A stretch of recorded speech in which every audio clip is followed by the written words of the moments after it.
Hello my dear friends. तो कैसे हैं आप सब लोग। मैं इश्तियाक हुसैन श्रीराम कोचिंग क्लासेस चित्तौड़गढ़ में आपका हार्दिक स्वागत करता हूं। दोस्तों, राजस्थान पुलिस का नोटिफिकेशन आ चुका है और बहुत ही कम वक्त बचा है तैयारी के लिए। तो इस कम वक्त में हम एक क्रैश कोर्स लॉन्च कर रहे हैं और इसमें बहुत ही कम वक्त में आपको हर सब्जेक्ट का कोर्स कंप्लीट कराएंगे, वो भी फ्री में। और यहाँ से हम प्रयास करेंगे कि 100% जो है आपको यहाँ से रिजल्ट मिले, यानी क्वेश्चन यहाँ से बैठे, कम वक्त में ज़्यादा प्रयास करने की कोशिश करेंगे। और हम है जो जैसे फिजिक्स है तो फिजिक्स के कुछ टॉपिक जो है क्लियर करने की कोशिश करेंगे एक क्लास में। फिर जैसे केमिस्ट्री है तो उसके 2-4 टॉपिक उठा करके वो एक क्लास में कराने का प्रयास करेंगे। फिर बायोलॉजी के कुछ टॉपिक उठा करके एक साथ कराने का प्रयास करेंगे। तो आज इस राजस्थान पुलिस के क्रैश कोर्स की पहली साइंस की क्लास, इसमें हम जो है आज टॉपिक उठाएंगे 2 टॉपिक एक साथ। न्यूटन के गति के नियम, दूसरा है कार्य शक्ति ऊर्जा। ये 2 टॉपिक एक साथ अपन क्लियर करते हैं। ओके, तो आइए आज शुरू करते हैं सबसे पहले न्यूटन के गति के नियम। दोस्तों, न्यूटन के गति के नियम जानने से पहले ये जानना होता है कि बल क्या चीज होती है। तो पहले हम जानते हैं कि बल या फोर्स जिसको कहते हैं F से दर्शाते हैं, ये क्या होता है बल। तो देखना दोस्तों, कोई भी वस्तु पर या पिंड पर लगने वाला धक्का या खिंचाव उसको बल कहते हैं। यानी बल एक तरीके से बोल सकती है तो धक्का होता है या खिंचाव होता है। लेकिन ये कब बल माना जाएगा, उस धक्के या खिंचाव को बल कब मानेंगे, जब ये धक्का या खिंचाव उस वस्तु के विस्थापन में वस्तु में विस्थापन कर दे, या वस्तु के वेग में परिवर्तन कर दे, या वस्तु के आकार आकृति आयतन को बदल दे। इसको अपन क्या कहेंगे, इसको अपन उस वस्तु के ऊपर लगाया गया बल कहेंगे। जैसे मान लो ये पेन है, ये पेन आपको दिखाई दे रहा है, इसको मैं अगर हल्का सा धक्का मारूं तो ये आगे आ जाएगा और इसको खींचूं तो पीछे आ जाएगा। तो इस पर हमने धक्का लगाया या खिंचाव किया तो इसकी स्थिति में परिवर्तन हो गया। तो धक्का या खिंचाव के कारण इसकी स्थिति में परिवर्तन हुआ तो इसको बोलेंगे पेन पर हमने बल आरोपित किया। तो स्थिति में परिवर्तन हो सकता है। तो बल क्या क्या परिवर्तित कर सकता है, बल किसी वस्तु की स्थिति में परिवर्तन कर सकता है, स्थिति में परिवर्तन कर सकता है, परिवर्तन। ओके, दूसरी चीज, बल जो होता है वस्तु के वेग में परिवर्तन कर सकता है। जैसे मान लो कोई धीरे धीरे वस्तु चल रही है, अचानक से इसको धक्का लगे तेज चलने लग जाए। तो धीरे धीरे चल रही थी, धक्का लगने से तेज चलने लग गई तो क्या हो गया, इसके वेग में परिवर्तन हुआ। पहले वेग कम था, बाद में वेग ज्यादा हो गया, तो वेग में परिवर्तन करता है। बल का दूसरा काम है, बल वेग में परिवर्तन कर सकता है, वेग में परिवर्तन कर सकता है। और देखते हैं बल और क्या कर सकता है। बल जो है वस्तु के विन्यास में परिवर्तन कर सकता है, विन्यास में बदलाव ला सकता है। जैसे मान लो अगर हम माने कि ये ऊपर की जो अक्ष है वाई अक्ष, इधर की एक्स अक्ष, इस पर कोई वस्तु रखी है, हमने इसको बल लगाकर ऐसे कर दिया तो इसके विन्यास में बदलाव हुआ कि नहीं हुआ, इसके निर्देशांक बदले कि नहीं बदले, तो वस्तु के विन्यास में परिवर्तन कर सकता है। ये विन्यास की जो मैंने आपको बात बताई, ये फिजिक्स के नजरिए से बताई। जैसे आप दैनिक जीवन में देख सकते हो, जैसे स्पंज होता है, स्पंज जो होता है, आपको नॉर्मल कोई स्पंज दिखाई दे, आप उसको दबाओ तो दबाने से उसके आकार में परिवर्तन हो जाता है, आकार आकृति में, एक तरह से उसके विन्यास में परिवर्तन हो गया। तो विन्यास के साथ साथ अपन वस्तु के आकार आकृति में भी परिवर्तन कर सकते हैं, किसके द्वारा, बल लगा करके। जैसे मान लो कोई स्प्रिंग है, स्प्रिंग को आपने खींचा तो स्प्रिंग पर बल लगाए तो बल से स्प्रिंग क्या हो गई, लंबी, यानी उसकी लंबाई में परिवर्तन हो गया। कोई स्प्रिंग है, उसको आपने दबाया तो दबाने से स्प्रिंग क्या हो गई, छोटी, यानी उसके आकार में परिवर्तन हो गया। तो बल लगाकर जो है आप वस्तु के विन्यास में, आकार में, वेग में और उसकी स्थिति में परिवर्तन कर सकते हैं। ये चीज होती है बल। और बल को दर्शाते किससे, F से। देखना बल का सूत्र क्या दिया जाता है, बल जो होता है F बराबर होता है द्रव्यमान इंटू वेग, द्रव्यमान इंटू त्वरण, द्रव्यमान इंटू त्वरण। अब ये त्वरण क्या चीज होती है समझना, F बराबर m है, F बराबर m है, तो इसके लिए आपको त्वरण पता होना चाहिए। त्वरण क्या होती है, वेग में परिवर्तन की दर त्वरण कहलाती है। वेग क्या होता है, विस्थापन में जो परिवर्तन की दर होती है उसको अपन वेग कहते हैं। तो इसके लिए आपको गति के बेसिक कंसेप्ट क्लियर होने चाहिए। और गति के बेसिक कंसेप्ट के लिए हमारी 4 क्लासेस पहले हो चुकी है जिनमें हमने गति को डिटेल से समझाया है। तो उन क्लासेस के लिंक आपको नीचे डिस्क्रिप्शन में मिल जाएंगे, आप वहां पर जाकर गति को डिटेल से पढ़ सकते हैं। और गति को पढ़ने के बाद जो है आप इस बल को या न्यूटन के गति के नियमों को पढ़ेंगे तो आपको पढ़ने में ज़्यादा आसानी होगी। ये तो हो गया दोस्तों कौन सी बातें, बल की बातें। अब बल समझने के बाद आपको पता चल गया बल का सूत्र क्या है, F बराबर ma, यानी कि बल बराबर द्रव्यमान इंटू त्वरण। अब देखना द्रव्यमान की बात कर लेते हैं। द्रव्यमान यानी कि मास, किसी वस्तु का द्रव्यमान कैसे मापते हैं, किसमें व्यक्त करते हैं, तो इसका मात्रक क्या होता है। तो आपको पता है द्रव्यमान तो किलोग्राम में व्यक्त किया जाता है। त्वरण, त्वरण का मात्रक क्या होता है? तो त्वरण का मात्रक क्या होता है? मीटर प्रति सेकंड स्क्वायर, ये होता है त्वरण का मात्रक। तो अपन को जो है ये पता है कि बल का सूत्र क्या है? बल का सूत्र होता है द्रव्यमान इंटू त्वरण। दूसरी चीज ये पता है कि द्रव्यमान को किलोग्राम से व्यक्त करते हैं। ये पता है कि जो त्वरण है उसको मीटर प्रति सेकंड स्क्वायर से व्यक्त किया जाता है। तो जब अपने को सब कुछ पता है तो क्या अपन बल का मात्रक निकाल सकते हैं? बिल्कुल निकाल सकते हैं। इस सूत्र से बल का मात्रक निकल के आ जाएगा। और ये बल का मात्रक क्या निकल के आएगा? यहाँ पर द्रव्यमान किससे माप रहे? केजी से, तो इसका मात्रक निकल के आ जाएगा केजी इंटू, यहाँ पर देखो त्वरण को किससे माप रहे? मीटर प्रति सेकंड स्क्वायर, तो ये हो जाएगा मीटर प्रति सेकंड स्क्वायर। तो देखना बल का मात्रक क्या हो गया? बल का मात्रक हो गया दोस्तों केजी इंटू मीटर प्रति सेकंड स्क्वायर। इस केजी इंटू मीटर प्रति सेकंड स्क्वायर को न्यूटन के सम्मान में जो है इसको न्यूटन कहा जाता है। क्या कहा जाता है? न्यूटन। तो ये जो होता है 1 केजी इंटू 1 मीटर बटावा सेकंड स्क्वायर, इसको न्यूटन कहा जाता है। तो बल का मात्रक ऐसा ही मात्रक तो क्या हो गया? न्यूटन। और ये न्यूटन किसके बराबर होता है? तो हम यहाँ से निकाल के बता सकते हैं। तो यहाँ से आपका बल का कंसेप्ट क्लियर हो गया। सिंपल है क्या? कोई भी धक्का या खिंचाव जो वस्तु के वेग विन्यास स्थिति में परिवर्तन कर दे, ये चीज बल है। बल का सूत्र क्या होता है? द्रव्यमान इंटू त्वरण। द्रव्यमान को m से व्यक्त करते हैं, त्वरण को a से। द्रव्यमान को किलोग्राम में मापते हैं, व्यक्त किया जाता है इसका मात्रक। और त्वरण का मात्रक क्या होता है? मीटर प्रति सेकंड स्क्वायर। तो बल का मात्रक क्या हो गया? किलोग्राम इंटू मीटर प्रति सेकंड स्क्वायर। लेकिन ये व्यवहारिक नहीं है, व्यवहारिक के रूप में बल के लिए न्यूटन से बल को व्यक्त किया जाता है। ओके, इसके बाद देखना बल के बाद अगली चीज अपन को क्या पढ़नी होती है? अगली चीज अपने को संवेग पढ़नी होती है। बल के बाद संवेग क्या चीज होती है? जिसको P से व्यक्त किया जाता है। अच्छा, बल के बारे में बता दूं, बल जो होता है ना, बल F बराबर ma है। तो जो त्वरण है ये सदिश राशि है, इस वजह से बल भी सदिश राशि होती है। तो बल जो राशि है ये एक सदिश राशि है, इसको व्यक्त करने के लिए दिशा की जरूरत होती है। ये सदिश अदिश क्या होता है? कोई भी भौतिक राशि जिसको व्यक्त करने के लिए उसके परिमाण की जरूरत हो, साथ के साथ दिशा की भी जरूरत हो, तो उसको अपन सदिश राशि कहते हैं। लेकिन कुछ राशियां ऐसी है जिनको व्यक्त करने के लिए परिमाण तो जरूरी है लेकिन दिशा की जरूरत नहीं है, तो उसके लिए अपन क्या कहेंगे? उनको अदिश राशि कहेंगे। जैसे द्रव्यमान की बात की जाए तो द्रव्यमान अदिश राशि है।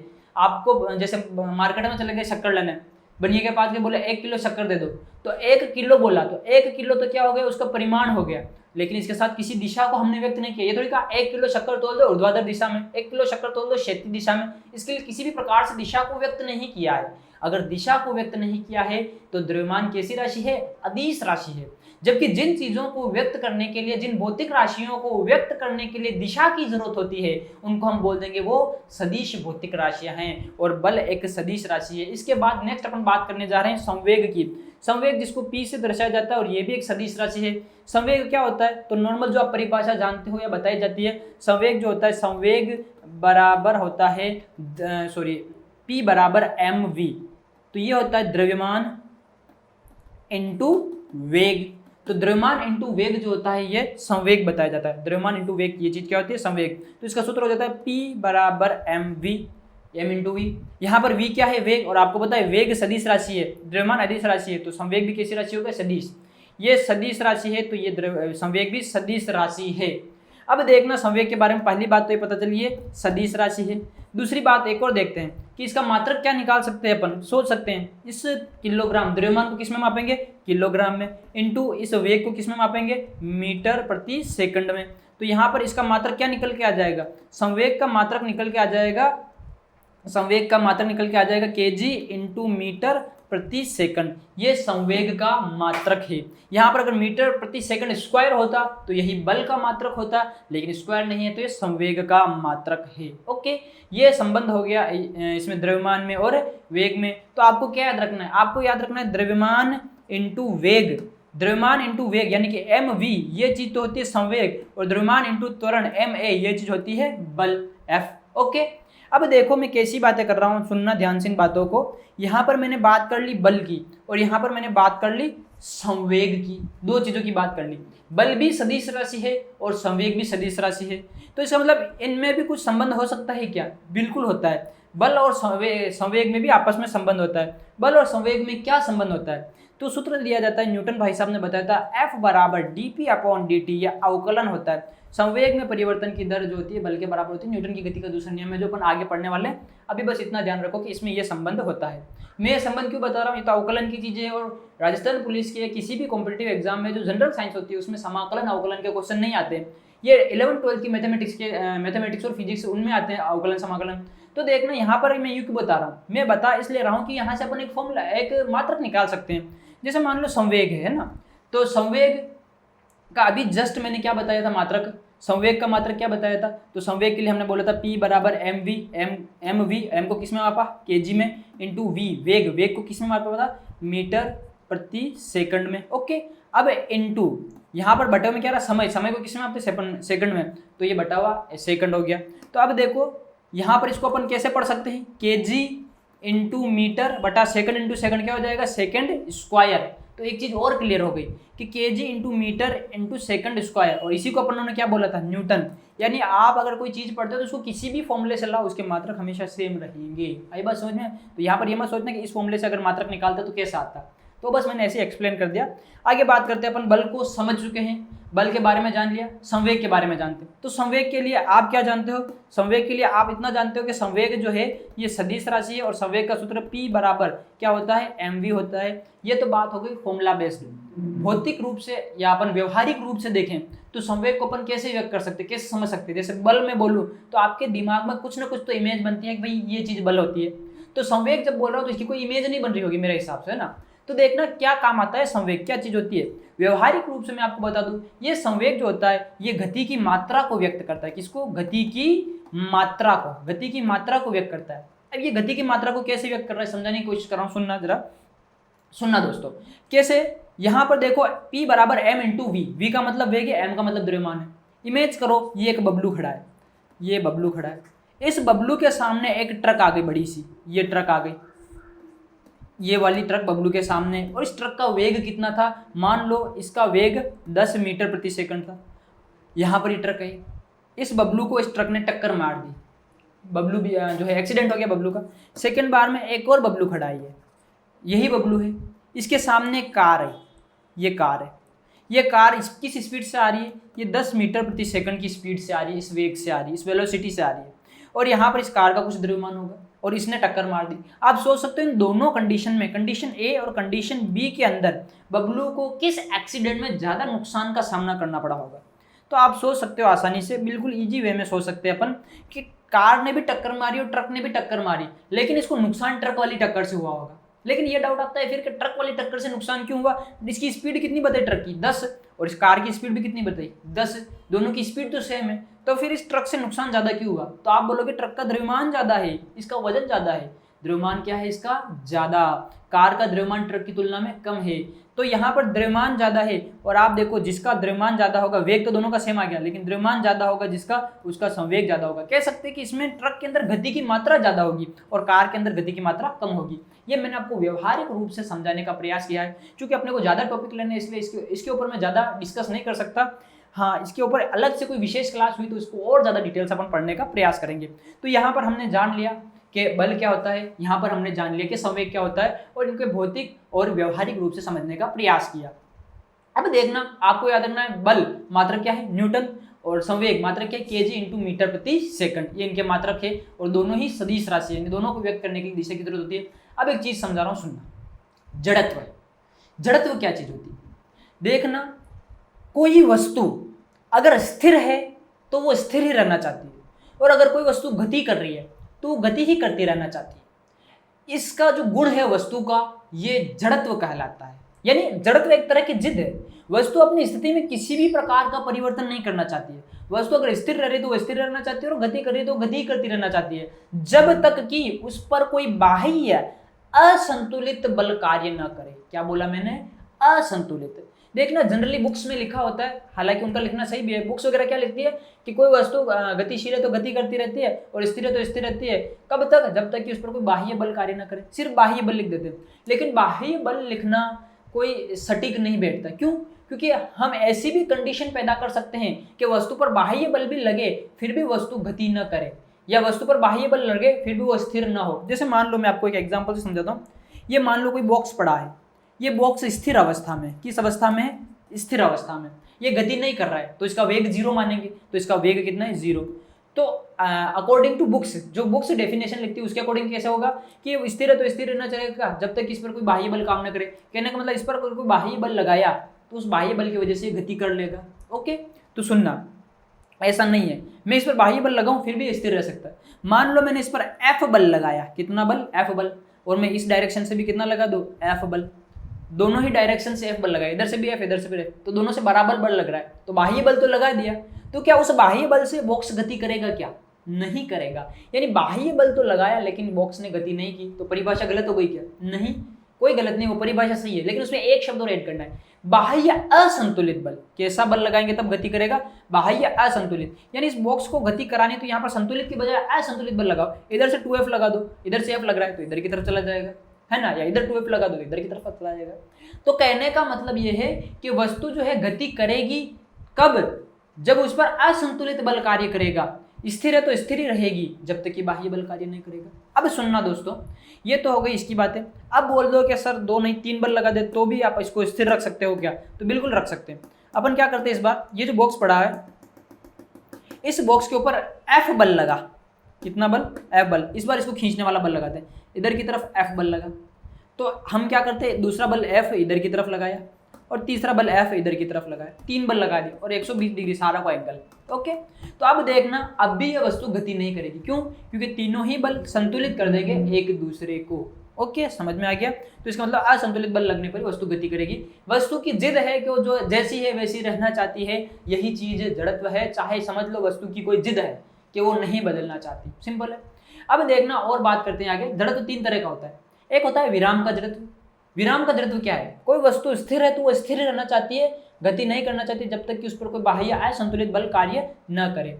तो जैसे मान लो एक आदमी खड़ा है, पीछे से एक आदमी मान लो कार आके इसको टक्कर मार दे, तो ये आदमी इस तरह से मूवमेंट करेगा, इस तरह से, है ना। तो देखना आदमी की मूवमेंट इस तरह से क्यों हुई, क्या जब टक्कर लगी उसको तो जो हिस्सा कार के संपर्क में आएगा वो तो गति करने लग जाएगा, और जो हिस्सा कार के संपर्क में नहीं आएगा वो पीछे की तरफ ही स्थिर रहना चाहेगा।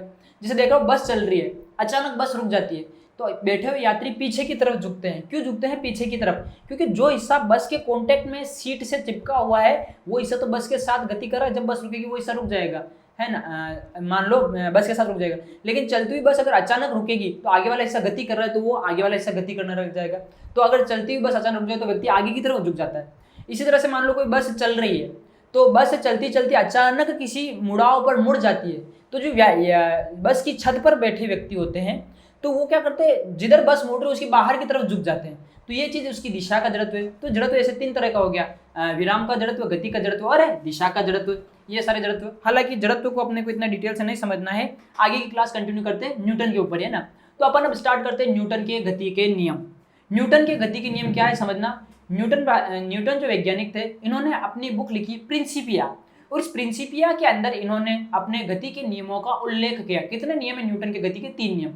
न्यूटन की गति का प्रथम नियम, न्यूटन की गति का द्वितीय नियम और न्यूटन की गति का तृतीय नियम। सुनना दोस्तों, प्रथम नियम क्या है? न्यूटन की गति का प्रथम नियम यह है कि अगर कोई वस्तु स्थिर है तो स्थिर ही रहना चाहती है, और अगर कोई गतिशील है तो गतिशील ही रहना चाहती है, तब तक अपनी स्थिति में परिवर्तन नहीं करती जब तक कि उस पर कोई बाह्य असंतुलित बल कार्य ना करे। यह क्या बोल दिया? मतलब अभी जो बात बोली थी जड़त्व के लिए, वही बात बोल रहा हूँ क्या मैं? बिल्कुल सही, मैं वही बात बोल रहा हूँ जो जड़त्व के लिए बोली थी।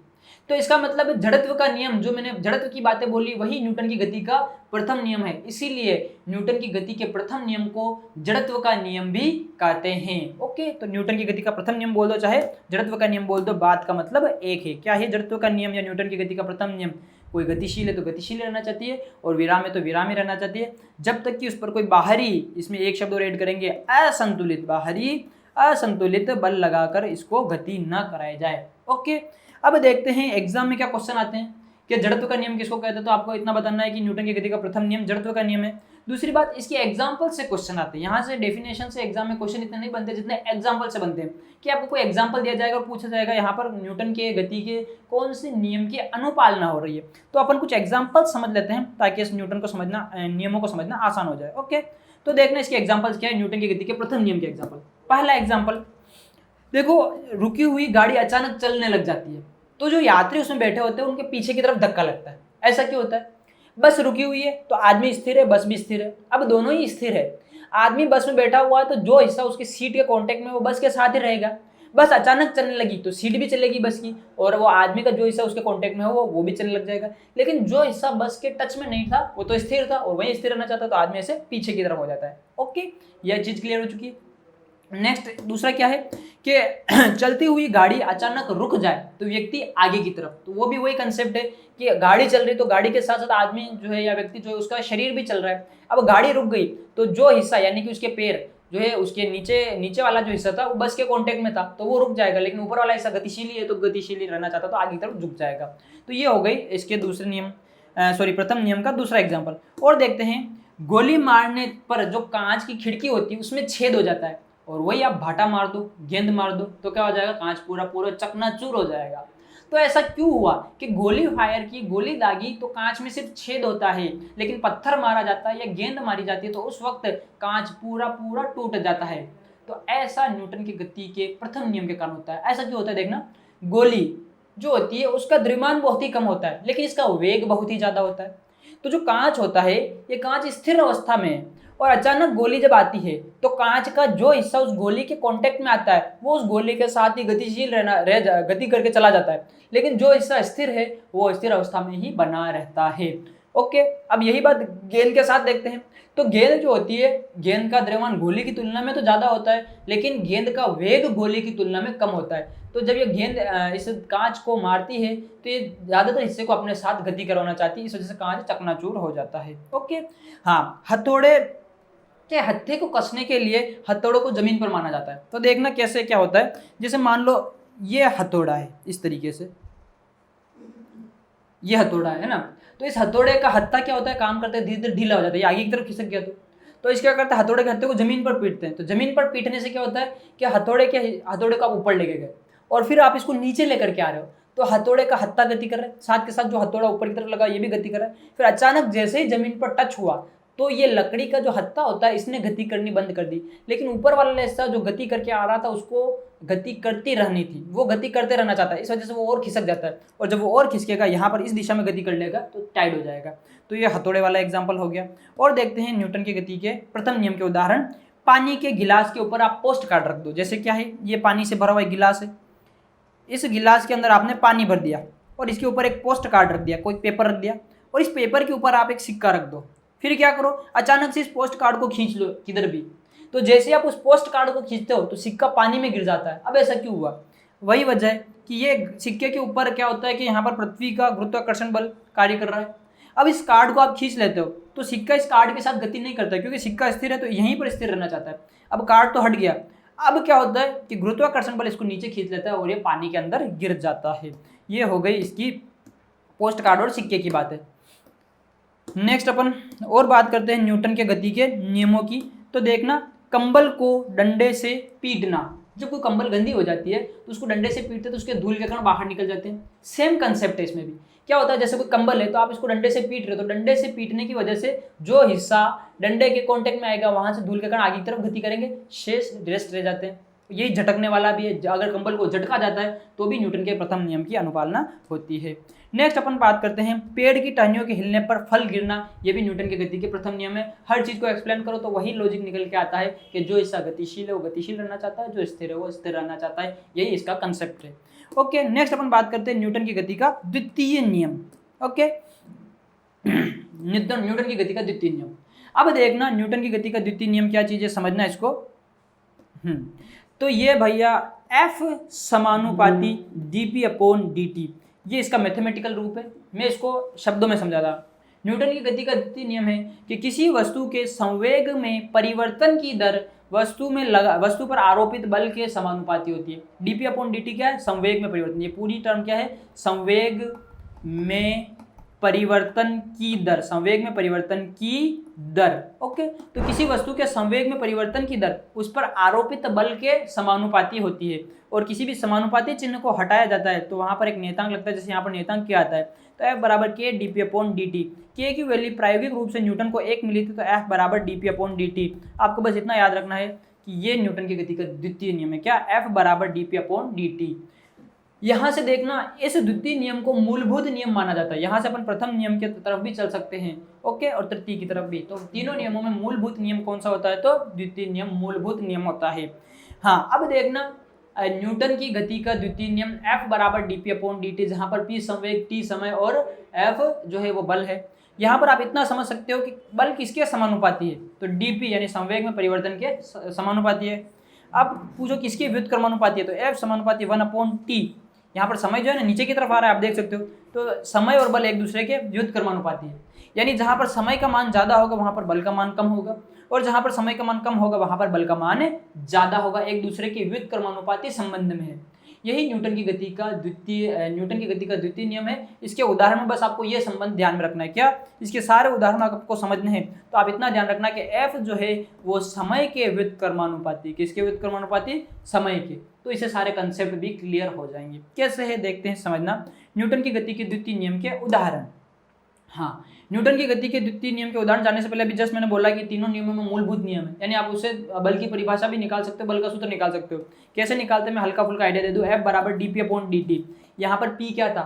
P संवेग था, और P की वैल्यू क्या होती है? P बराबर mv, अभी बताया था। तो यहाँ पर F बराबर d और ये mv/dt। ओके, यहाँ पर अगर m द्रव्यमान नियत हो तो नियत राशि का अवकलन नहीं होता, और dv/dt, और dv/dt जो होता है यानी वेग में परिवर्तन की दर, इसको अपन त्वरण कहते हैं। तो ये चीज त्वरण है, तो F बराबर ma निकल के आ जाता है। यानी ये देखो पूरा का पूरा बल का फॉर्मूला F बराबर ma जो फर्स्ट में पढ़ाया था वो यहाँ से निकल करके आता है। ओके, ये चीज आपके काम की नहीं है क्योंकि इसमें समाकलन अवकलन की कुछ बातें हो गई है। हाल फिलहाल के लिए इतना ध्यान रखो कि ये मूलभूत नियम है, यानी इससे अपन दूसरे नियमों की उत्पत्ति कर सकते हैं। कैसे कर सकते हैं उसकी एक झलक आपको दिखा दी। तीसरे नियम तक भी पहुंच सकते हैं, लेकिन इतना डिटेल में अपन नहीं घुसेंगे। अपन सिर्फ और सिर्फ अपने एग्जाम्पल से क्वेश्चन आते हैं तो एग्जाम्पल्स पे फोकस करेंगे। क्या ध्यान रखना है इसके लिए? दूसरे नियम के लिए बल का मान ज्यादा अगर समय का मान कम होगा तो, और समय का मान ज्यादा होगा तो बल का मान कम, एक दूसरे के व्युत्क्रमानुपाती संबंध में है। क्रिकेट के खिलाड़ी का गेंद को कैच करना, देखा होगा जब भी कोई क्रिकेट का खिलाड़ी गेंद कैच करता है तो इस तरह से हाथों को पीछे की ओर ले जाता है। अब ऐसा क्यों करता है? अब जब बॉल आ रही है तो बॉल का वेग बहुत ही ज्यादा होता है, और जैसे ही बॉल उसके टचमेंट में आती है, हाथों के टचमेंट में, वो ऊपर एक जो है बल आरोपित करती है, लेकिन हाथ को धीरे धीरे पीछे ले जाए तो हाथ के और बॉल के कॉन्टेक्ट का जो समय होता है, इनके जो आपस में कॉन्टेक्ट या स्पर्श होने का समय होता है, ऐसे ऐसे ले जाए तो ज़्यादा टाइम तक वो कॉन्टेक्ट में रहेगी, तो ये समय बढ़ गया। और आपको अभी समझाया कि बल और समय व्युत्क्रमानुपाती है, तो F जो है व्युत्क्रमानुपाती किसके? समय के। तो यहाँ पर बल का मान ज़्यादा, तो यहाँ पर समय का मान हो गया ज़्यादा, तो बल का मान क्या हो जाएगा? कम। तो क्रिकेट का खिलाड़ी हाथों को ऐसे पीछे ले जाएगा तो उसको कम लगेगी, चोट कम आएगी, या ऐसे ही हाथ सीधे रख दे तो यहाँ पर समय का मान कम, कॉन्टेक्ट टाइम का, और कॉन्टेक्ट टाइम का मान कम तो बल का मान ज़्यादा हो जाएगा। ओके, नेक्स्ट दूसरा एग्जाम्पल। हाँ, गद्दा या मिट्टी जो होती है, आप छत से छलांग मारो किसी गद्दे पर, किसी मिट्टी पर, तो आप आसानी से छलांग मार सकते हो, लेकिन यही आप किसी सीमेंट के बने फर्श पर छलांग मारो तो आपको चोट लगती है। तो वही लॉजिक है इसमें कि गद्दे और मिट्टी के ऊपर आप कूदते हो तो वो एक बार टच में आने के बाद इस तरह से गद्दा तो दबता जाएगा, तो कॉन्टेक्ट समय का मान बढ़ जाएगा, और समय का मान बढ़ गया तो बल का मान घट जाएगा, लेकिन ऐसा सीमेंट वाली दीवार के साथ या फर्श के साथ नहीं होता है। तीसरा, गाड़ियों में स्प्रिंग और शॉक एब्जॉर्बर लगे होते हैं, जैसे आपकी बाइक वगैरह होती है तो उसमें दोनों आगे और पीछे की शॉक अब्जॉर्बर लगे होते हैं ना, जिसकी वजह से आपको ऊपर नीचे या उबड़ खाबड़ जमीन हो तो उस पर आपको धक्के नहीं लगते हैं, और आप जो शॉक्स होते हैं उनको वो एब्जॉर्ब कर लेते हैं, या फिर स्प्रिंग्स लगी होती है, तो ऐसा भी न्यूटन के द्वितीय नियम की अनुपालना करते हुए होता है। हाँ, कराटे द्वारा खिलाड़ी के हाथ से प्रहार पर ईंटों को तोड़ना, तो कराटे वाले जो होते हैं वो ईंटों को तोड़ देते हैं प्रहार करके, ये न्यूटन की गति का द्वितीय नियम का उदाहरण है। एक्सप्लेनेशन सबका वही होगा जो मैंने मेन कंसेप्ट बता दिया, पहले वाले का कंसेप्ट बता दिया आपको और दूसरे वाले का भी कंसेप्ट बता दिया। अब देखना long jump and high jump. Long jump high jump में क्या करते हैं कि जब भी ऐसा कोई आयोजन किया जाता है तो जहाँ पर वो बच्चे कूद रहे हैं, खिलाड़ी कूद रहा है, वहाँ की मिट्टी को खोद दिया जाता है, और खोद करके या तो वहाँ पर रेत डाल दी जाती है या पोरस मिट्टी बना दी जाती है, वहाँ पर सख्त जमीन नहीं रखी जाती। क्यों? सख्त जमीन में चोट आ जाएगी और उस मिट्टी में चोट नहीं आएगी। तो ये भी न्यूटन के द्वितीय नियम की अनुपालना है। आगे बढ़ते हैं, न्यूटन की गति का तीसरा नियम। इस तीसरे नियम को क्रिया प्रतिक्रिया नियम कहते हैं। क्रिया प्रतिक्रिया नियम। क्रिया प्रतिक्रिया नियम क्या है? तीसरा नियम क्या है? न्यूटन की गति का तीसरा नियम है कि किसी वस्तु पर या किसी भी पिंड पर आप बल आरोपित करते हो तो जितना बल आप आरोपित कर रहे हो, जो उस पर आप क्रिया कर रहे हो, उतनी ही मात्रा में विपरीत दिशा में आपके ऊपर प्रतिक्रिया होती है। उतनी ही मात्रा में विपरीत दिशा में क्या होती है? प्रतिक्रिया होती है। ओके, इसको क्रिया प्रतिक्रिया का नियम कहते हैं। न्यूटन की गति का तीसरा नियम है। ओके, इसका एग्जाम्पल देखना है, एग्जाम्पल इंपॉर्टेंट है, ज़्यादा इसको समझने की जरूरत नहीं है। देखना क्रिया प्रतिक्रिया नियम का, बंदूक से गोली दागते समय पीछे की ओर झटका लगना। जैसे बंदूक से गोली दागी तो बंदूक ने क्या, गोली जो होती है ना तीव्र वेग से आगे की तरफ चली गई, तो गोली आगे की तरफ, तो बंदूक को किधर धक्का देके जाएगी, पीछे की तरफ, तो पीछे की तरफ बंदूक से झटका लगेगा। ओके। हाँ, नाव के किनारे पर कूदने पर नाव का पीछे हटना, जैसे आपने नाव है किनारे पर आ गए तो आप इस तरह से उछल करके आगे चले गए नाव से आप कूदे तो आपने नाव को पीछे की तरफ धक्का दिया, नाव आपको आगे की तरफ धक्का देगी। नाव का पीछे जाने गति के तीसरे नियम का एक क्रिया प्रतिक्रिया का उदाहरण है। हर क्रिया के विपरीत दिशा में क्या होती है, प्रतिक्रिया। एक बार का क्वेश्चन है, आया हुआ अच्छे एग्जाम में आया हुआ क्वेश्चन है। ये नॉर्मल जो होते हैं इनका नहीं, जो साइंस बेस्ड एग्जाम होते हैं ना, उन एग्जाम का क्वेश्चन है कि न्यूटन की गति के तृतीय नियम में जो क्रिया प्रतिक्रिया होती है इनके बीच में कोणों का मान कितना होता है। तो ध्यान रखना, जैसे क्या बताते हैं अपन कि कोई भी क्रिया होती है उसके विपरीत दिशा में प्रतिक्रिया होती है। यानी आपने इधर मान लो बल लगाया F बल, तो इतने ही मान का बल इसकी विपरीत दिशा में लगेगा। तो अगर विपरीत दिशा में लगा तो इसका मतलब यहाँ पर एंगल कितना बन रहा है, तो 180 डिग्री।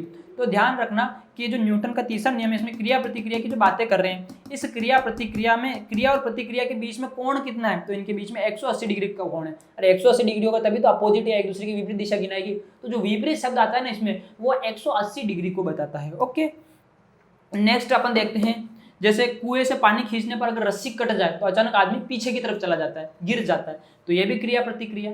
इससे पता चल रहा है कि जो है ना वस्तु और आदमी पर क्रिया और प्रतिक्रिया बल लग रहे हैं, तो दोनों अलग अलग वस्तुओं पर काम कर रहे थे।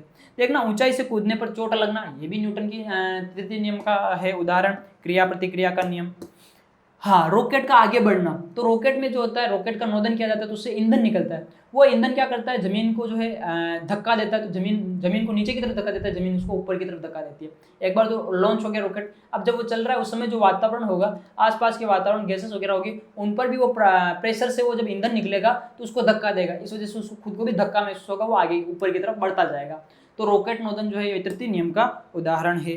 ओके, तो यहाँ पर अपन न्यूटन की गति के नियम के कुछ एग्जाम्पल सीख लिए।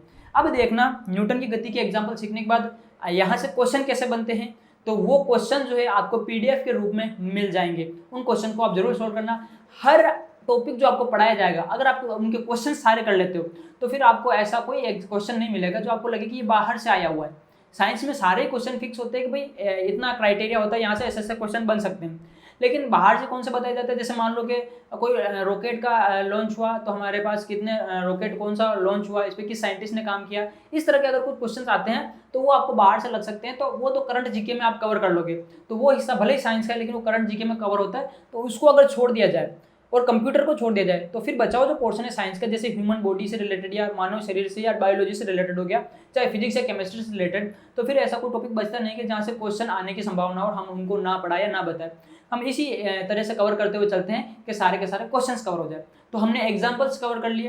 अब इनके ऊपर क्वेश्चंस कैसे बनते हैं, ये आपको क्वेश्चन जो मिल जाएगा हमारे ऐप पर बहुत ही जल्द, और साथ के साथ आपको ये जो सब कुछ पढ़ाया जा रहा है शॉर्ट में, इसकी फुल डिटेल पीडीएफ भी आपको मिल जाएगी। ओके, बढ़ते हैं आगे। अपना नेक्स्ट टॉपिक कौन सा है, कार्य, ऊर्जा और शक्ति। कार्य, ऊर्जा, शक्ति स्टार्ट करते हैं। नेक्स्ट टॉपिक कार्य क्या होता है, तो देखना आपको मैं बता दूं, कार्य दो तरह से, जैसे व्यवहारिक रूप से आप कार्य समझते हो ना, ये अलग है। व्यवहारिक रूप से कार्य क्या है, जैसे कोई मान लो अभी गेट पर पहरा दे रहा है, पहरेदार है, तो पहरा दे रहा है तो काम कर रहा है, वो तो पहरा देने का काम कर रहा है। अगर आप फिजिक्स से पूछो कि क्या वो आदमी काम कर रहा है, फिजिक्स बोलेगी कोई काम नहीं कर रहा, कब करेगा काम। अगर व्यवहारिक रूप से पूछो तो आदमी काम कर रहा है, लेकिन फिजिक्स के नजरिए से वो आदमी काम नहीं कर रहा। फिजिक्स क्या बोलती है, फिजिक्स बोलती है, भौतिक विज्ञान ये बोलती है, कार्य हम तब मानेंगे जब किसी वस्तु पर बल आरोपित किया जाए, उस बल को आरोपित करने से उसमें विस्थापन हो, यानी अपनी जगह छोड़ दे वो, तो उस पर कार्य बोला जाएगा। ओके, ध्यान रखना। तो वस्तु में बल लगाओ और वस्तु में विस्थापन हो जाए तो कार्य हो रहा है, बाकी नहीं हो रहा है। चाहे मैं दीवार को धक्का मार रहा हूँ, कितना ही धक्का मार रहा हूँ, सुबह से शाम तक दीवार को धक्का मार रहा हूँ, पसीना पसीना हो गया, लेकिन दीवार एक सुई की नोक के बराबर भी नहीं खिसकी, दीवार में कोई विस्थापन नहीं हुआ, तो फिजिक्स बोलती है भाई तेरे द्वारा किया गया कार्य शून्य है, कोई विस्थापन पैदा नहीं कर सका। तो फिजिक्स कार्य किसको बोलेगी, बल लगाओ विस्थापन पैदा करो, बोल देंगे कार्य हो गया। बल लगाओ विस्थापन नहीं हुआ, कोई कार्य नहीं हुआ। ओके, तो ये फिजिक्स वाली डेफिनेशन जो आपको स्क्रीन पर नजर आ रही है कि यदि किसी पिंड पर बल आरोपित हो तथा उसके परिणाम स्वरूप पिंड अपने स्थान से विस्थापित हो जाता है, तो इस प्रक्रम में बल द्वारा कार्य किया जाता है। तो कार्य एक तरह से क्या होता है, अपन ऊर्जा खर्च कर रहे हैं ना, कुछ भी मान लो किसी वस्तु को अपन धक्का भी दे रहे हैं, कुछ भी कर रहे हैं, तो अपनी ऊर्जा तो खर्च हो रही है। तो कार्य को अपन एक रूप से ऊर्जा की स्थानांतरण के रूप में परिभाषित कर सकते हैं। किस रूप में, ऊर्जा के स्थानांतरण के रूप में परिभाषित कर सकते हैं। थोड़ा सा अपनी सोच को बढ़ाएं, सोच की क्षमताओं को बढ़ाएं, तो इस चीज को समझ सकते हैं अपन कि किस तरह से कार्य को अपन ऊर्जा के स्थानांतरण के रूप में सोच सकते हैं। इस पर मैं और भी चर्चा करता, लेकिन इतना समय नहीं है, इसलिए अपन कार्य की आगे की बात कर लेते हैं। कार्य जो होता है इसका सूत्र क्या होता है, तो कार्य के बारे में बताया जाता है। कार्य का सूत्र होता है कार्य बराबर बल इंटू विस्थापन, बल गुणा विस्थापन, इसको अपन कार्य बोलते हैं। देखना दोस्तों, कार्य यानी W बराबर बल, आपको बताया बल कैसी राशि है, सदिश राशि है, तो F सदिश डॉट ds, ds का मतलब क्या है, विस्थापन। तो ds बोल दो चाहे s बोल दो, ज़्यादा विस्थापन हो रहा है तो इसको s बोल देंगे, F डॉट s। ओके, ये चीज़ क्या है, विस्थापन। तो W बराबर F डॉट s, ये भी सदिश ये भी सदिश। जब भी दो सदिशों का गुणनफल होता है तो प्राप्त होने वाली राशि अदिश होती है। दो सदिशों का अदिश गुणनफल होने पर प्राप्त होने वाली राशि अदिश होती है। यानी कार्य जो है ये अदिश राशि है। कैसी राशि है, अदिश राशि। ध्यान रखना है, कार्य अदिश राशि, इसको व्यक्त करने के लिए दिशा की जरूरत नहीं होती है। ओके, दूसरी यहाँ पर F जो होता है F डॉट ds, सदिश के रूप में अपने को गुणा नहीं करना होता है, क्योंकि अपने कॉम्पिटिटिव एग्जाम्स में सदिश गुणनफल अदिश गुणनफल नहीं होता है, तो इसको अदिश रूप में बदलते हैं। तो F एस कोस थीटा, यहाँ पर सदिश से अदिश में बदलेंगे तो क्या लग जाएगा, कोस थीटा। लंबी चौड़ी प्रोसेस होती है, कहाँ से आता है कोस थीटा, आपको बस ये सूत्र याद रखना है। वो ऊपर वाला सूत्र याद नहीं रखना है, ऊपर वाला तो कहाँ से उत्पन्न होता है, उसकी उत्पत्ति का है, अपने को उत्पत्ति के बारे में इतना नहीं जानना है।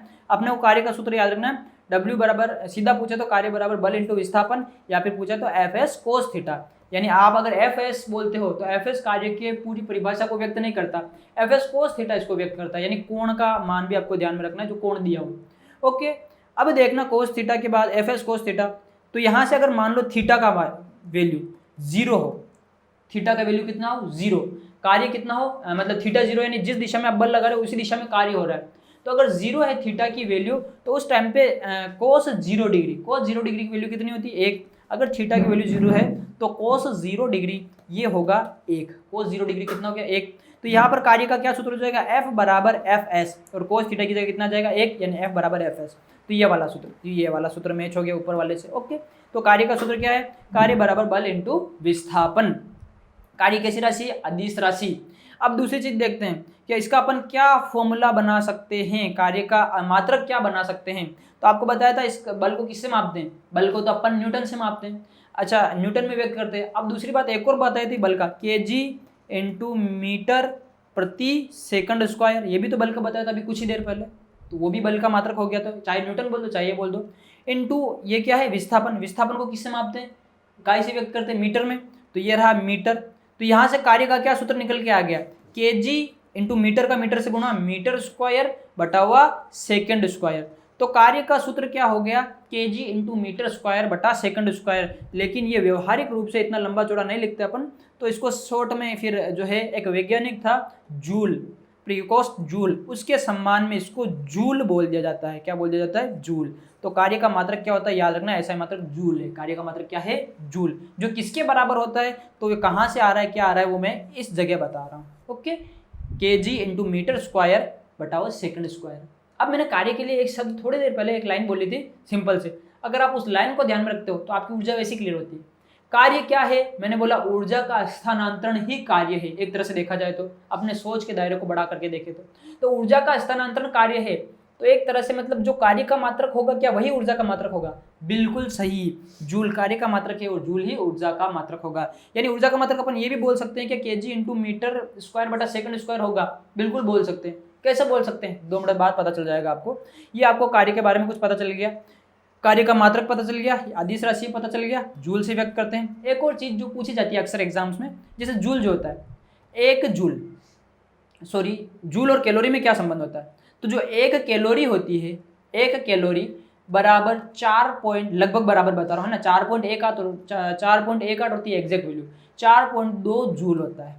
एक कैलोरी बराबर 4.2 जूल, और एग्जैक्ट बताना हो तो बोलते हैं 4.18 जूल में। ये लगभग बराबर वाला निशान बना है। ओके, तो कैलोरी और जूल में ये संबंध होता है, एक कैलोरी बराबर 4.2 या 4.18 जूल। ये सारे कार्य के ऊपर बनने वाले क्वेश्चन आपकी स्क्रीन पर है।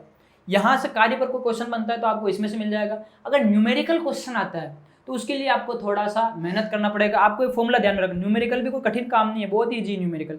ये फॉर्मूला दिख रहा है ना, W बराबर एफ एस कोस थीटा, इसको घोल करके पी जाओ। इस फॉर्मूले से अगर कार्य का न्यूमेरिकल क्वेश्चन आता है तो इस फॉर्मूले से हो जाएगा आपके लेवल का क्वेश्चन। बाकी तो कार्य के क्वेश्चन बहुत ही खतरनाक बनते हैं, समाकलन अवकलन वाले। हाँ, अब देखना अपन एक क्वेश्चन भी ट्राई कर लेते हैं ताकि अपनी आत्मा को संतुष्टि हो जाए। W बराबर एफ एस कोस थीटा है तो इसका सूत्र हो गया। क्वेश्चन आपके सामने आपकी कंप्यूटर स्क्रीन पर ये रहा, यदि किसी पिंड पर आरोपित बल का मान 50 न्यूटन है, आरोपित बल का मान कितना है भैया जी 50 न्यूटन, और बल आरोपण से अर्ध समकोण पर 2 मीटर विस्थापन हुआ है। मैंने जानबूझ के एक सिंपल क्वेश्चन को कठिन क्वेश्चन यानी कठिन लैंग्वेज देने का प्रयास किया है ताकि आप अपने दिमाग को जो है सोचने के लिए इस तरह से तैयार करो। तो आपको यहाँ पर 2 चीजें मिल गई है, क्या कार्य की गणना करनी है, सिंपल सी बात है, अपने को W निकालना है। W निकालना है तो अपने पास सूत्र क्या है, एफ एस कोस थीटा, मैंने बोला ना कोस थीटा वाला याद रखना। बाद में अगर कोई थीटा नहीं दे रखा है तो उसको 0 डिग्री मान लो, और विपरीत डायरेक्शन बोल रखा है तो 180 डिग्री मान लो, कोई दिक्कत नहीं है। अब देखो आरोपित बल का मान कितना है 50, तो यहाँ पर F की वैल्यू तो आपको पता चल गई क्या, W अगर निकालना है तो F की वैल्यू तो हो गई 50 न्यूटन, इनटू यहाँ पर F विस्थापन कितना दिया है 2 मीटर विस्थापन, तो ये रहा 2, इनटू कोस थीटा विस्थापन तो दिया, साथ के साथ कोण भी दिया है। क्या आरोपित बल, यानी मान लो कोई वस्तु है इधर है, कोई वस्तु है इस पर 50 न्यूटन का बल आरोपित किया, लेकिन इसमें इधर बल आरोपित किया, इधर विस्थापित नहीं हुई, उससे अर्ध समकोण पर 2 मीटर विस्थापित हुए, इस डायरेक्शन में अर्ध समकोण से। अर्ध समकोण क्या होता है, पहले तो आप ये सोचो समकोण क्या होता है 90 डिग्री, तो अर्ध समकोण क्या है 90 का आधा, यानी 45 डिग्री पर विस्थापन हुआ, कितने पर 45 डिग्री। इस क्वेश्चन में मैंने कोण नहीं बताया लेकिन कोण बताया है ना, बिना बताए भी बता दिया। यहाँ पर मैंने अर्ध समकोण बोला है, उस अर्ध समकोण के लिए आपको कितना मानना है 45 डिग्री, तो यहाँ पर कोस 45 डिग्री, तो कोस 45 डिग्री हो गया। अब देखो 50 इंटू 2 कितना हो जाएगा 100, इंटू कोस 45 की वैल्यू कितनी होती है 1/√2, तो ये कितना हो जाएगा 100/√2, इसको अपन 50√2 लिख सकते हैं। अब वो कैसे लिखेंगे, यहाँ से √2 से ऊपर गुणा कर दो, √2 से नीचे गुणा कर दो, कोई फर्क नहीं पड़ेगा। √2 कितना हो जाएगा 2, और ये 100√2 ऊपर वाला सेम, ये कट गया 2 से एक बार और ये कटा 50 बार, तो ये कितना आ गया 50√2 जूल। किसमें आंसर आएगा जूल में, हमारा आंसर जूल में है, क्योंकि इधर तो न्यूटन दिया है, स्टैंडर्ड ऐसा ही दिया है, तो इधर भी ऐसा ही दिया है, तो आंसर हमारा जूल में ही आएगा। घबराना मत, आपके लेवल के एग्जाम में ये स्टैंडर्ड यूनिट ही दी जाएगी, इनमें यूनिट कन्वर्जन का कोई रोल नहीं रखा जाएगा। अगर यूनिट कन्वर्जन होगा यानी कि आपके मात्रकों को चेंज करना होगा तो ईजी वे में होगा, अलग टॉपिक से होगा, जिसको मैं आपको कल या परसों की क्लास में समझा दूंगा। तो आपको एक क्वेश्चन का मजा भी चखा दिया और आपको सारा थ्योरी भी समझा दी। यहाँ से क्वेश्चन कैसे बनते हैं, अदिश सदिश राशियाँ और मात्रकों पर क्वेश्चन बनते हैं, और न्यूमेरिकल इस तरह के बनते हैं। कार्य कंप्लीट हुआ, कार्य को समझने के बाद नेक्स्ट चीज़ हमको क्या समझनी है दोस्तों, ऊर्जा समझनी है। ऊर्जा, अभी मैंने एक चीज़ बोली, वो सिंपल कंसेप्ट ध्यान में रखना, ऊर्जा स्थानांतरण को कार्य कहते हैं, तो इसका मतलब कार्य ऊर्जा में समानता तो है, इनके मात्रक भी सेम है। हाँ, ऊर्जा के बारे में आप क्या जानते हो? कार्य करने की क्षमता ही ऊर्जा है। घूम फिर के वही बातें हो रही है। कार्य की परिभाषा मैंने क्या बताई थी, ऊर्जा स्थानांतरण को कार्य कहते हैं। आज देखो ऊर्जा की परिभाषा क्या बोल रहा हूँ, कार्य करने की जो क्षमता होती है, कैपेसिटी होती है, उसी को अपन क्या कहते हैं, ऊर्जा कहते हैं। तो ऊर्जा का मात्रक क्या होगा, पहले बता दो, कार्य की बात कर लेते हैं अपन। अगर आप कार्य समझ लिए तो आप ऊर्जा को भी समझ लोगे। कार्य की बात करते, कार्य अदिश राशि थी कि सदिश राशि थी, भैया कार्य अदिश राशि थी, तो ऊर्जा भी कैसी राशि है, अदिश राशि। बिल्कुल इजी। ऊर्जा को व्यक्त करने के लिए कोई दिशा की जरूरत नहीं होती है। आपकी फ़ोन की बैटरी कितनी चार्ज है, आप बोलोगे 50%, 100% है, कोई बोलेगा 10%, अरे कितनी भी चार्ज है, क्या इसकी कोई दिशा बता सकते हो आपकी, इस दिशा में चार्ज है मेरी फ़ोन की बैटरी? नहीं, वो चार्ज है, उसके पास एनर्जी है, लेकिन उसकी कोई दिशा नहीं है। ऊर्जा की कोई दिशा नहीं होती है, अदिश राशि है भैया। ऊर्जा अदिश, कार्य जो है अदिश राशि। इसका मात्रक क्या बताया कार्य का, ऐसा ही आपने बताया था जूल बताया था, बिल्कुल। तो ऊर्जा का मात्रक क्या निकल के आएगा भैया, ऊर्जा का मात्रक भी जूल ही होगा। ओके, अब देखना यहाँ पर मैंने ये जो इसका मात्रक था, जूल जो बताया था, इसके लिए मैंने एक और बताया था। जूल मैंने कहाँ से निकाला था, जूल जो मैंने बताया था kg × मीटर स्क्वायर बटा सेकंड स्क्वायर, इसी को मैंने जूल बोला था। तो ऊर्जा के लिए भी सेम है, kg × मीटर स्क्वायर बटा सेकंड स्क्वायर होता है। तो इसको मैं प्रूव भी कर सकता हूँ और कुछ ही देर में आपको प्रूव करके बताऊंगा। आप चाहो तो अपनी कॉपी लेके बैठे हो तो उसमें लिख लो, कहीं पर भी लिख लो, थोड़ी देर में चमत्कार दिखाएंगे आपको। kg × मीटर स्क्वायर बटा सेकंड स्क्वायर को जूल के बराबर रख के दिखाएंगे। ओके, जो कार्य में हुआ था वो का वो ऊर्जा के साथ होने वाला है। आगे बढ़ जाते हैं। ऊर्जा अदिश राशि है, सिंपल है, एक बार दिमाग में छाप लो, ऊर्जा अदिश राशि है। कल को कोई आ जाए, भाई साहब एक बात पूछनी थी, क्या गतिज ऊर्जा कैसी राशि है, तो सोचना नहीं है कैसी राशि, बोल दिया ऊर्जा आ गया तो अदिश राशि। कल को पूछ ले स्थितिज ऊर्जा कैसी राशि है, ऊर्जा आ रहा है नाम में, अदिश राशि पकड़ा दो। कोई पूछ ले नाभिकीय ऊर्जा कैसी राशि है, अदिश राशि है। कोई पूछ ले सौर ऊर्जा कैसी राशि है, अदिश राशि है। कोई बोल दे आपको चुंबकीय ऊर्जा कैसी राशि है, अदिश राशि है। कोई बोल दे विद्युतीय ऊर्जा कैसी राशि है, अदिश राशि है। कौन सी ऊर्जा, जो भी ऊर्जा बोले, अगर ऊर्जा को अदिश बोल दे तो सारी की सारी ऊर्जा कैसी राशि है, अदिश है। ओके, ध्यान रखना। ये हो गई ऊर्जा की बातें। अब देखना ऊर्जा जो होती है ना बहुत से टाइप की होती है। अब आप जनरली ऊर्जा पढ़ते हो और ऊर्जा पढ़ते बोल देते हो ऊर्जा दो प्रकार की होती है, गतिज ऊर्जा, स्थितिज ऊर्जा, खेल खत्म। वो ऐसी बात नहीं है, ऊर्जा बहुत टाइप की होती है। कल को रासायनिक ऊर्जा सेल के अंदर, तो वो भी तो ऊर्जा का एक रूप ही है। सौर ऊर्जा बोल दे सूर्य के अंदर, वो भी तो ऊर्जा का रूप ही है। तो ऊर्जा तो बहुत टाइप की होती है। तुम जो दो प्रकार की ऊर्जा पढ़ते हो ना वो यांत्रिक ऊर्जा के रूप है। तो यांत्रिक ऊर्जा दो प्रकार की होती है। यांत्रिक ऊर्जा कितने प्रकार की होती है, दो प्रकार की। एक तो होती है गतिज ऊर्जा और दूसरी होती है स्थितिज ऊर्जा। तो पहली बात करते हैं अपन गतिज ऊर्जा की। ध्यान रखना मैं ऊर्जा के दो प्रकार नहीं बोल रहा हूँ, मैं यांत्रिक ऊर्जा के दो प्रकार बोल रहा हूँ। ओके, यांत्रिक ऊर्जा दो प्रकार की। पहली गतिज ऊर्जा।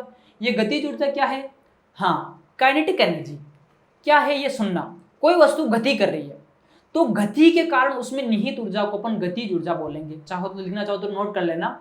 वस्तु की गति के कारण उसमें निहित ऊर्जा गतिज ऊर्जा कहलाती है। बस इतना ध्यान रखना। ऊर्जा अदिश राशि थी तो गतिज ऊर्जा भी अदिश राशि होगी। गतिज ऊर्जा का सूत्र क्या होता है, तो बचपन से आप पढ़ते आ रहे हो। गतिज ऊर्जा यानी कि काइनेटिक एनर्जी, इसका फॉर्मूला क्या बताया था, काइनेटिक एनर्जी का फॉर्मूला होता है हाफ mv²। ये काइनेटिक एनर्जी का सूत्र होता है, फॉर्मूला होता है, जहां पर 1/2 mv²। यहाँ पर देखना गतिज ऊर्जा के बारे में देखना भैया, m क्या है, m का मतलब द्रव्यमान है। ओके, यहाँ पर v क्या है, v का मतलब वेग है। तो गतिज ऊर्जा का सूत्र क्या निकल के आ गया, 1/2 mv², खेल खत्म। ओके, अब देखना मैंने बताया था ऊर्जा का मात्रक जूल है, और अगर जूल बोल दिया, सीधा सीधा जूल बोल रहा हूँ लेकिन दिमाग में वो चलना चाहिए kg × मीटर²/सेकंड² जो अभी बताया था, तो जूल बोलते ही वो दिमाग में आना चाहिए। अभी आप बोलो इसको प्रूव करके दिखाओ, चलो कर देते, कोई दिक्कत वाली बात नहीं है। यहाँ पर ऊर्जा जो है काइनेटिक एनर्जी, इसका सूत्र क्या है, 1/2 mv²। m का मतलब द्रव्यमान, द्रव्यमान को किस में मापते हैं, kg में, इंटू v क्या है, वेग। यहाँ पर बोला ना मैंने वेग, वेग को किस में व्यक्त करते हैं, मीटर/सेकंड में व्यक्त करते हैं। ओके, मीटर/सेकंड, और इस पूरे के ऊपर क्या लगा हुआ है, स्क्वायर, तो पूरे पर लगा दो भैया स्क्वायर। यहाँ पर देखो kg इंटू मीटर का स्क्वायर मीटर², और सेकंड पर स्क्वायर लगा तो सेकंड²। अरे यही तो बोले थे kg × मीटर²। इसी को क्या बोलना है, जूल बोलना है। मतलब तुम जहाँ जहाँ पर जूल पढ़ोगे ये निकल के आ जाएगा। ये हो गई गतिज ऊर्जा की बातें। याद रख लोगे गतिज ऊर्जा क्या होती है, 1/2 mv², ये गतिज ऊर्जा होती है। अब सुनना, तुम जो गतिज ऊर्जा पढ़ते हो यही फॉर्मूला पढ़ते हो, और इसके अलावा घुमा के क्वेश्चन आए तो तुम चकरा जाते हो। और फिर उसके लिए एक ऐसा कोई क्वेश्चन आया तो पहले संवेग निकालोगे, फिर संवेग से वेग निकालोगे, फिर एक से इस पे आओगे। तो आपको इधर उधर घबराने की जरूरत नहीं है, इधर उधर भटकने की जरूरत नहीं है। आपको सीधी सीधी जड़ी बूटियां देते हैं सारी मिक्स करके। देखना आपने संवेग पढ़ा, संवेग का क्या फॉर्मूला था, संवेग का फॉर्मूला बताया P = mv। कोई दिक्कत नहीं। इस संवेग में अगर अपन P की बात करें, सॉरी P तो पहले कर रखिए, अपन m की बात करें तो m का वैल्यू क्या होगा, P/v। अरे आप समझ सकते हो ना, जैसे ये m को इधर ही रहने दो, इस v को इधर भेजो, तो इसके गुणा में तो इसकी p के क्या आ जाएगा, भाग में, यानी m को आप P/v लिख सकते हो। आपको गतिज ऊर्जा का फॉर्मूला पता है, गतिज ऊर्जा 1/2 mv² होती है। इस m की जगह, ये वाले m की जगह इस वाले m का मान रख दो, तो गतिज ऊर्जा k = 1/2, और m की जगह क्या रख दो, p और बटा हुआ v, और ये वाला v यहाँ पर है तो ये v²। ये वाला देखना, ये v इस स्क्वायर से कट गया तो k बराबर, m कहाँ गया, k = pv बटा हुआ 2, k = pv/2। तो गतिज ऊर्जा का दूसरा फॉर्मूला आपके सामने क्या निकल के आ गया, k = pv/2। ये मार्केट में चलता नहीं, मार्केट में यही चलता है। ये हम जड़ी बूटियां दे रहे हैं आपको अलग से, ताकि एग्जाम में अगर घुमा के क्वेश्चन आए तो दिक्कत ना हो। ओके, जैसे अब यहाँ पर देखना, इस m का मान निकाल लिया, आप v की वैल्यू भी निकाल सकते हो। v बराबर क्या होता है, P/m, ये भी लिख सकते हैं अपन। तो यहाँ पर आपको गतिज ऊर्जा पूछ ले तो k = 1/2 mv²। यहाँ पर देखना, ये v की वैल्यू इसमें रख दो, यहाँ पर ये इस v में इस v की वैल्यू रख दो, तो k = 1/2 m, और इस v की जगह कितना आ जाएगा, P/m इसका स्क्वायर। अब देखना k = 1/2 m, p की जगह p का स्क्वायर बटा m का ये स्क्वायर हो जाएगा, m का स्क्वायर हो गया। अब देखना, इस वाले m से ये वाला m का स्क्वायर कट गया, और ये k बराबर क्या आ गया, p²/2m। तो गतिज ऊर्जा का एक और फॉर्मूला आपके सामने आ गया, पेशे खिदमत है, k = p² बटा हुआ 2m। ये गतिज ऊर्जा का फॉर्मूला है। ओके, तो मार्केट में चलने वाले फॉर्मूले आपके पास है। मार्केट में चलने वाला कौन सा है? हाफ mv² जो बचपन से पढ़ाया जा रहा था और आज हमने नया बता दिया, वो भी आपके पास है। k बराबर p² 2m, ये भी गतिज ऊर्जा का फॉर्मूला है। और k बराबर हाफ pv, ये भी गतिज ऊर्जा का फॉर्मूला है। ये वक्त आने पर यूज करने हैं, ये सदा यूज करना है। ओके, गतिज ऊर्जा की सारी बातें हो गई। आगे बढ़ जाते हैं। गतिज ऊर्जा का मात्रक हो गया, सब कुछ क्लियर हो गया। गतिज ऊर्जा के बाद दूसरी बात अपन किसी कर लेते हैं, स्थितिज ऊर्जा की। स्थितिज ऊर्जा क्या होती है? सुनना समझना। वस्तु की स्थिति के कारण उसमें निहित ऊर्जा स्थितिज ऊर्जा होती है। लिखना चाहो तो लिख लो, वस्तुओं की स्थिति के कारण उनमें निहित ऊर्जा स्थितिज ऊर्जा होती है, जो कि केवल संरक्षी बल क्षेत्र में परिभाषित है। संरक्षी बल क्षेत्र। ओके, तो स्थितिज ऊर्जा को अपन केवल संरक्षी बल क्षेत्र में ही परिभाषित कर सकते हैं, हर कहीं स्थितिज ऊर्जा नहीं बता सकते। अब ये संरक्षी और असंरक्षी बल क्या होती है, ये कम से कम एक क्लास का मैटर है, जो मैं यहाँ पर डिटेल से ना तो डिस्कस कर पाऊंगा और शॉर्ट में इतना इसको शॉर्ट में नहीं समझा सकते, क्योंकि इसके लिए डिटेल जरूरी है। तो आप संरक्षी बल क्षेत्र के लिए इतना ध्यान में रखो कि ऐसा बल जिसमें अगर आप किसी पॉइंट पर हो और घूम फिर करके वापस उसी पॉइंट पर आ गए तो उसमें कार्य का मान 0 होता है, तो उसको संरक्षी बल क्षेत्र कहते हैं। लेकिन अगर आप लौट करके उसी पॉइंट पर आ रहे हो, कार्य का मान 0 नहीं है, तो वो असंरक्षी बल है। जैसे गुरुत्वाकर्षण बल संरक्षी बल है, लेकिन अगर बात करो चुंबकीय बल की, या सॉरी अगर बात करो घर्षण बल की, तो घर्षण बल असंरक्षी बल है। जैसे देखना, मैं मान लो यहाँ पर इसको जमीन मान लेता हूँ और ये जमीन पर पेन पड़ा हुआ है, तो इसका स्थितिज ऊर्जा 0 है। आप इसको ऊपर उठा दो तो इसकी स्थिति के कारण इसमें ऊर्जा आएगी, कल को वापस जमीन पर रख दो तो उसी पॉइंट पर पहुंचा तो वापस ऊर्जा कितनी होगी? 0। तो गुरुत्वाकर्षण क्षेत्र के अंदर जो बल लगता है गुरुत्वीय बल, इसकी स्थिति वही रखो तो वापस किया गया कार्य 0 होता है और ऊर्जा उतनी होती है, तो इसको संरक्षी बल क्षेत्र बोला जाता है। भारी बात हो गई, ध्यान में रखना है, बस ध्यान में रखना है कि स्थिति संरक्षी बल क्षेत्र में परिभाषित होती है। डिटेल तो फिर कभी आप कमेंट करके बताना, अगर आपको जरूरत हो तो इसका वीडियो अलग से बना देंगे।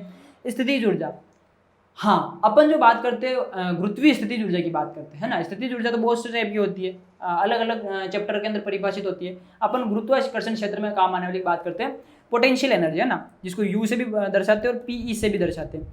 ये अपन बात करते हैं पोटेंशियल एनर्जी बराबर mgh, ये वाला फॉर्मूला। हालांकि ये फॉर्मूला एक जुगाड़ू फॉर्मूला है, करेक्ट फॉर्मूला नहीं है। क्यों? ये केवल तभी लागू होता है जब धरातल पर स्थितिज ऊर्जा 0 मानी जाए। ये केवल तभी लागू है जब धरातल पर स्थितिज ऊर्जा 0 माने। ओके, धरातल पर स्थितिज ऊर्जा 0 माने, यानी धरातल पर कुछ और भी मान सकते हैं क्या? हाँ, मान सकते हैं, लेकिन आपके लिए खुशी की बात है क्या, क्योंकि आपके सिलेबस में या आपके जैसा लेवल है उसके अकॉर्डिंग धरातल पर 0 ही मानी जाती है। यानी दूसरे वाले फॉर्मूले में आपको पढ़ने की जरूरत नहीं है, आपको बस इतना याद रखना, स्थितिज ऊर्जा का सूत्र क्या है? mgh। m किसको व्यक्त करता है? यहाँ पर m जो है ये द्रव्यमान को व्यक्त करता है। m जो है ये द्रव्यमान है, m भैया जी ये द्रव्यमान है, द्रव्यमान kg में मापेंगे इसको। g जो है ये गुरुत्वीय त्वरण है, गुरुत्वीय त्वरण जो पृथ्वी के गुरुत्वाकर्षण के कारण त्वरण लग रहा है, गुरुत्वीय त्वरण। और आपको पता है इस गुरुत्वीय त्वरण की वैल्यू कितनी होती है? g की वैल्यू, इस g की वैल्यू होती है 9.8 मीटर प्रति सेकंड स्क्वायर, गुरुत्वीय त्वरण की वैल्यू होती है। और हमारी गणनाओं को आसान करने के लिए इसको लगभग बराबर 10 मीटर प्रति सेकंड स्क्वायर भी ले सकते हैं। जो h होती है ये धरातल से ऊंचाई है, धरातल से ऊंचाई को h लिख दिया हमने। ओके, तो ये सारी चीजें हो गई। स्थितिज ऊर्जा का सूत्र P बराबर mgh, पोटेंशियल एनर्जी। अब आप बोलोगे इसका मात्रक क्या होगा, तो बोल दिया एक बार ऊर्जा का जूल बोल दिया तो इसका जूल ही होगा। सिद्ध करके दिखा दो, बता देते हैं। m द्रव्यमान किस में मापते हो? kg। ओके, इंटू यहाँ पर g क्या है? गुरुत्वीय त्वरण। मात्रक क्या है? मीटर इंटू सेकंड स्क्वायर, तो metre into second square into h। ऊंचाई किस में मापते हैं? ऊंचाई तो मीटर में मापोगे ना, 1 मीटर ऊपर 2 मीटर ऊपर, तो ये मीटर में। तो अब देखना kg और मीटर का मीटर से गुणा, मीटर स्क्वायर बटा हुआ सेकंड स्क्वायर। कंप्यूटर महोदय गड़बड़ क्यों कर रहा है? Second square. तो यहाँ पर क्या होगा? kg इंटू मीटर स्क्वायर बटा सेकंड स्क्वायर, और ये चीज़ क्या है? यही चीज़ तो जूल है। तो जूल आपके सामने है, मतलब ऊर्जा का मात्रक जूल ही निकल के आएगा, चाहे कितना ही प्रयास कर लो। उम्मीद करता हूँ आपको स्थितिज ऊर्जा समझ में आ गई होगी। तो गतिज ऊर्जा भी पढ़ लिया हमने, और स्थितिज ऊर्जा का सूत्र है कि mgh और गतिज ऊर्जा का हाफ mv²।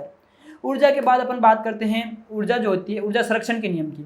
तो देखना, ऊर्जा को न तो अपन उत्पन्न कर सकते हैं, न ही नष्ट कर सकते हैं, केवल एक रूप से दूसरे रूप में परिवर्तित कर सकते हैं। ये ऊर्जा संरक्षण का नियम है। ओके, विश्व की कुल ऊर्जा जो है यहाँ पर आप देख सकते हो, विश्व की कुल ऊर्जा नियत रहती है। ऊर्जा केवल एक रूप से दूसरे रूप में रूपांतरण होता है। ओके, अब देखना जैसे सोलर सेल है, सोलर सेल जो ऊर्जा को रूपांतरित करता है किस में, आपके घरों पर लगा होता है, तो उसके ऊपर प्रकाश गिरता है तो लाइट को वो एनर्जी किस में कन्वर्ट करता है, इलेक्ट्रिसिटी में। यानी ये जो होता है प्रकाश ऊर्जा को विद्युत ऊर्जा में बदलता है, कौन, सोलर सेल। अगर डायनेमो की बात करें तो यांत्रिक ऊर्जा को, अगर डायनेमो घूमता है कुछ भी काम करता है तो डायनेमो यांत्रिक ऊर्जा किस में बदलता है, विद्युत ऊर्जा में। विद्युत मोटर है तो मोटर में क्या करते हो आप, करंट देते हो जिसकी वजह से घूमती है, तो घूमना मतलब क्या, यांत्रिक कार्य हो गया है ना, तो विद्युत ऊर्जा यांत्रिक ऊर्जा में बदल किसके द्वारा, विद्युत मोटर के थ्रू। माइक्रोफोन जो होता है ये ध्वनि ऊर्जा को विद्युत ऊर्जा में बदलता है। जैसे देखो ये माइक्रोफोन लगा हुआ है एक तरीके से, तो मैं जो बोल रहा हूँ मेरी तो ध्वनि निकल रही है, लेकिन कंप्यूटर में जाकर के वो तरंगे बन रही है, और तरंगे बन रही है मतलब एक तरह से विद्युत का संचार हो रहा है, तो ये विद्युत ऊर्जा में बदल रहा है इसको। ओके, लाउड स्पीकर जो होता है ये विद्युत ऊर्जा को ध्वनि ऊर्जा में बदलता है। लाउड स्पीकर को आप कनेक्ट करते हो ना करंट से, तो आपने उसको विद्युत ऊर्जा दे दी, और फिर एम्पलीफिकेशन होगा, आप जो बोलोगे उसको एम्पलीफाइड करके वो हाई लेवल पर एम्पलीफाइड करके उसको सुनाएगा, तो वो कौन सी ऊर्जा होगी, ध्वनि ऊर्जा में परिवर्तित कर दिया उसने। जैसे सितार होता है, इस पर आप जैसे इसको बजाते हो, जैसे बजाया जाता है मेरे को नहीं पता, तो आप कार्य करते हो तो यांत्रिक कार्य कर रहे हो उस पर, तो इसकी वजह से यांत्रिक कार्य से यांत्रिक ऊर्जा और किस में चेंज हो गया है, ध्वनि ऊर्जा में, उसे आवाज आएगी ना। बल्ब, ट्यूब लाइट, हीटर आदि आप जलाओगे, बल्ब को जलाओगे क्या मिलेगी, रोशनी। टच करना बल्ब को गर्म भी हो जाता है तो रोशनी भी मिलती है और ऊष्मा भी मिलती है। तो बल्ब को आपने जलाया तो बल्ब को जलाने के लिए तो विद्युत दे दी, और इससे मिला क्या, रोशनी मिली, तो प्रकाश ऊर्जा, और गर्म हो गया तो ऊष्मा ऊर्जा। तो देखना जैसे बल्ब की वजह से आपको विद्युत ऊर्जा को प्रकाश ऊर्जा या ऊष्मा ऊर्जा में रूपांतरित कर रहा है। ट्यूबलाइट के साथ भी यही कहानी है। हीटर के साथ ये है कि हीटर जो होता है अगर आप इसको जलाते हो तो इसको जलाने से प्रकाश ऊर्जा नहीं मिलती जनरली, जो अभी जो हीटर चल रहा है उनमें प्रकाश ऊर्जा नहीं मिलती है ना, उससे केवल ऊष्मा ऊर्जा मिलती है। पुराने टाइम के जो हीटर वगैरह होते थे इनमें ऐसा कुछ होता था सिस्टम कि वो जलने की वजह से, जैसे पुरानी जो सिगड़ी होती थी करंट वाले, उसको आप चालू कर देते थे तो वो चमकने लग जाती थी, उसमें अपन बोल सकते हैं प्रकाश ऊर्जा मिल रही है ना, इस वजह से ऐसा दोनों एक साथ लिखा हुआ है। मोमबत्ती का जलना, जैसे मोमबत्ती जलती है तो मोमबत्ती क्या है, रसायन है, मोम रसायन है ना, ऑर्गेनिक कंपाउंड है, ये जलने से आपको प्रकाश ऊर्जा दोनों मिल रही है, तो मोमबत्ती प्रकाश ऊर्जा को रासायनिक ऊर्जा को प्रकाश और ऊष्मा ऊर्जा में बदल रही है। कोयले का जलना वो ये रासायनिक ऊर्जा को, कोयले का जलना रासायनिक ऊर्जा को ये ऊष्मा ऊर्जा में बदलता है, किस ऊर्जा में, ऊष्मा ऊर्जा में। यहाँ पर देखना विद्युत ऊर्जा क्यों लिखा है, ये अपन बात कर रहे हैं जैसे कोयले को जलाकर अपन इलेक्ट्रिसिटी पैदा करते हैं ना किसी प्लांट के अंदर, तो उसके लिए बात करें कि उसमें अपन विद्युत ऊर्जा उत्पन्न कर सकते हैं। जनरली अपन को कोयले को जलाने से क्या मिल रहा है, अपने को ऊष्मा मिल रही है, प्लस अपने को जो है प्रकाश भी मिल सकता है कोयले को जलाने से, हल्का फुल्का तो अंगारा दिखता ही है ना। अब देखना विद्युत सेल ये ऊष्मा ऊर्जा को यांत्रिक ऊर्जा में परिवर्तित करता है। विद्युत किसकी बात कर ली, सॉरी विद्युत सेल की नहीं, यहाँ पर इंजन जो होता है ये ऊष्मा ऊर्जा को यांत्रिक ऊर्जा में, विद्युत सेल रासायनिक ऊर्जा को विद्युत ऊर्जा में परिवर्तित करता है। रासायनिक ऊर्जा को विद्युत ऊर्जा में, रासायनिक ऊर्जा को विद्युत ऊर्जा में कैसे परिवर्तित करता है, आपने सेल है, सेल के अंदर आप लिक्विड डालते हो थोड़े टाइम में, है ना, H2SO4 वगैरह डालना पड़ता है उसमें, या जो भी केमिकल चाहिए तो वो आप डालते हो, तो वहाँ पर आपने रसायन डाला जिसकी वजह से आपके पास बिजली उत्पन्न हुई, तो उसको किसमें चेंज कर दिया आपने, विद्युत ऊर्जा में बदल दिया। प्रकाश विद्युत सेल जो होता है वो प्रकाश ऊर्जा को विद्युत ऊर्जा में बदलता है। ये हो गए आपके सारे ऊर्जा के रूपांतरण। यहाँ से क्वेश्चन आने की संभावना थोड़ी कम है, लेकिन ध्यान रखना किसमें क्या होता है आपको पता होना चाहिए। आगे अपन और बात करते हैं शक्ति की। शक्ति क्या होती है, तो सिंपल है शक्ति, बिल्कुल लोड वाली बात नहीं है इसमें। देखना कार्य करने की दर को शक्ति कहते हैं, यानी आप जो कार्य करते हो उसकी जो दर होती है, कार्य करने की दर, शक्ति को P से व्यक्त करते हैं और कार्य करने की दर को शक्ति कहते हैं। तो कार्य करने की दर के लिए क्या लग जाएगा, T, तो P बराबर क्या हो जाएगा, W/T या शक्ति। आपको पता है कार्य को किस में माप रहे हैं, जूल में, और समय को किस में माप रहे हैं, सेकंड में। तो शक्ति का मात्रक क्या निकल के आएगा, आप सोच सकते हो, जूल बटा सेकंड।